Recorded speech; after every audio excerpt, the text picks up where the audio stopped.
സത്യം പറഞ്ഞാൽ രാവിലെ പറയുന്നതിന് ഒരു കാര്യവും കിട്ടിയില്ല. ഒരു കണ്ടൻറ്റും ഇല്ലാത്തത് കൊണ്ട് അങ്ങനെ ഇരിക്കുമ്പോഴാണ് ഇന്നലെ ഒരുത്തൻ പറഞ്ഞൊരു കാര്യം ആലോചിച്ചത്. ഇപ്പോഴെന്താ വീഡിയോ ഒന്നും വിടുന്നില്ലേ? എല്ലാം മതിയാക്കിയോ?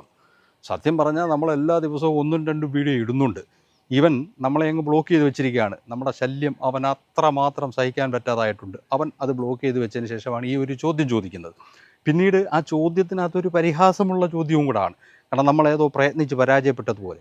ഇതിനകത്ത് പരാജയപ്പെടേണ്ട കാര്യങ്ങളൊന്നുമില്ല. നമ്മൾ ഒരു ബീഡി വലിക്കുന്ന ഒരു സുഖം മനുഷ്യന് കിട്ടുന്നത് പോലെ നമ്മൾ എല്ലാ ദിവസവും എന്തെങ്കിലും പറയുവാനുള്ളത് പറയേണ്ടവരോട് പറയുന്നു.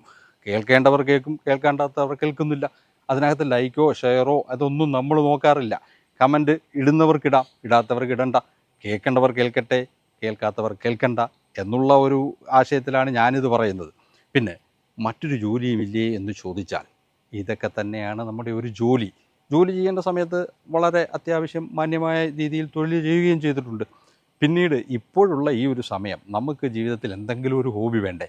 അങ്ങനെ വന്നപ്പോഴാണ് എൻ്റേതായിട്ടുള്ള ജീവിതത്തിൽ നടന്നിട്ടുള്ള ചില കാര്യങ്ങൾ ഞാനങ്ങ് തുറന്നു പറയുന്നേ ഉള്ളൂ. അല്ലാതെ മറ്റൊന്നുമില്ല കേട്ടോ. നമ്മളെ വലിയ വിദ്യാഭ്യാസമുള്ള ആളോ ജനങ്ങളുടെ ഇടയിൽ എല്ലാവരും അങ്ങ് ശ്രദ്ധിക്കപ്പെടുന്ന ആളാകണോ എന്നൊന്നുമില്ല.